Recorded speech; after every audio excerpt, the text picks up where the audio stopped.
студиото со вас, Маријан Ников. Добро утро, вести во 9. Александар Глигоровски е 61-та жртва од пожарот во дискотеката Пулс.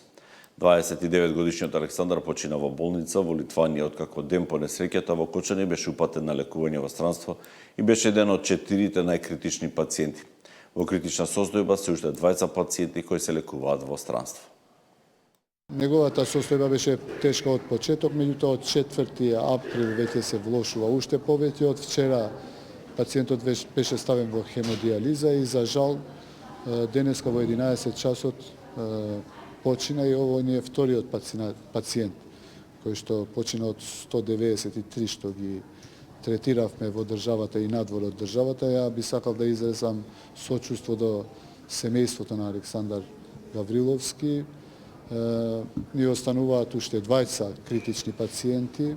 Покојниот Александар имаше повреди 35% изгореници од трет степен, со изгореници исто така во дишните патишта. Еден од потешките пациенти кои што ној беа.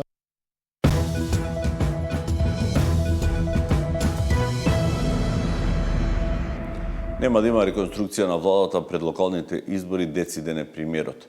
И Меджити и Мицкоски тврдат дека коалицијата функционира одлично. Единствен проблем според вице-премиерот е Таравари, кој според него седи на 2 столчиња. Таравари пак демантира дека преговарал со Дуи. Дали пред локалните избори се планира реконструкција на владата? Не. Одсечно не од премиерот по теоретската можност за реконструкција на владата во пресрет на локалните избори која ја отвори вице-премиерот Меджити. Ќе видиме тоа. Не исклучувате можност?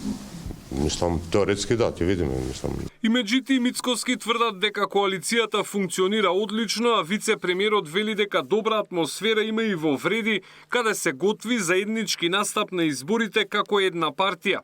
Единствен проблем е Таравари, кој според Меджити седи на 2 столчиња. Значи сите други, немаме дилеми, единствениот кој што има дилеми и кој што гледа како можна опција соработка и со Демократската унија за интеграција е господинот Таравари, за тоа него ќе го прашате, но мислам дека Влен ги доби гласовите 107.000 гласови како Влен и како антипод и предводник на промените во албанскиот кампус. Така да никој друг нема дилеми, освен Таравари, и мислам, он треба да расчисти со дилемите, но и Влен и соработка со Дуи мислам дека е неприродно. Со Дуи не сум преговарал, демантираше Таравари, кој денеска почна и да брои пратеници. Ние до сега не сме имале понуда од Влен за да бидеме една партија. Ако имаме тоа ќе го разгледаме, не брзаме. Меѓутоа, и ако евентуално тие веќе одлучиле заедно да бидат, името им го даваме, нека го задржат Влен. Ние ќе останеме предпратеници како Алијанса за албанците, ќе продолжиме со наша пратеничка група. Ние сме подготвени да разговараме со сите, пред се со Влен, бидејќи до денес, до сега сме дел од Влен. Ако не одлучат тие 4 без нас да одат, и тоа е прифатливо за нас, така да позитивно ја гледам идејата да се спојат тие 4 заедно. И Таравари, како и премиерот, ја отфрли можноста за реконструкција во владиниот кабинет пред изборите, исто како што вчера тоа го стори и Знам. Димитриевски на социјалните мрежи порача дека со ВМРО ДПМН нема разговори за трампа на ресори, додавајќи дека неговата партија ќе има свој кандидат за градоначалник на Куманово. Александар Спасовски, Сител телевизија. Денеска во владата на Република Македонија ќе се одржи првата седница на новиот состав на меѓуресорското тело за координација на борба против корупцијата.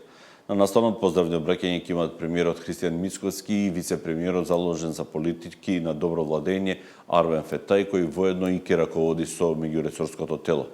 А обраќање ќе имаат и амбасадорот на Европската унија Михали Срока, заменик амбасадорот на САД Никол Варнс и шефот на мисијата на ОБСЕ во Скопје Килијан Вал.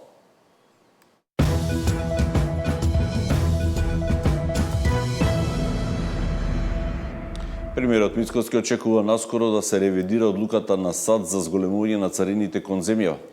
Новиот тарифник за увоз од 180 земји, вклучувајќи Македонија, стапува во сила утре.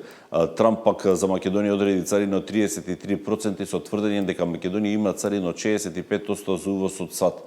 Според Мицкоски станува збор за некаква грешка или пак за погрешна информација.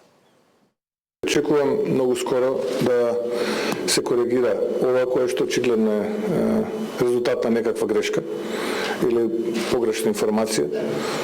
Имајќи предвид дека нашата трговска размена со Соединетите Американски држави во 2024 година е во негатива, односно сме во дефицит, а тие држави кои што се во дефицит практично немаат ваков тип на зголемување на давачките и сега се споредуваат податоците во контекст и со амбасадата, и со Министерството за економија, и со кабинетот на претседателот Трамп, и тоа беше дел од разговорите што ги има накратко во Брисел министерот Моцунски и државниот секретар Рубио, така што по периодот очекувам да се излезе од оваа состојба.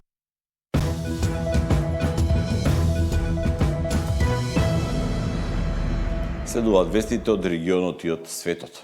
Новинарите во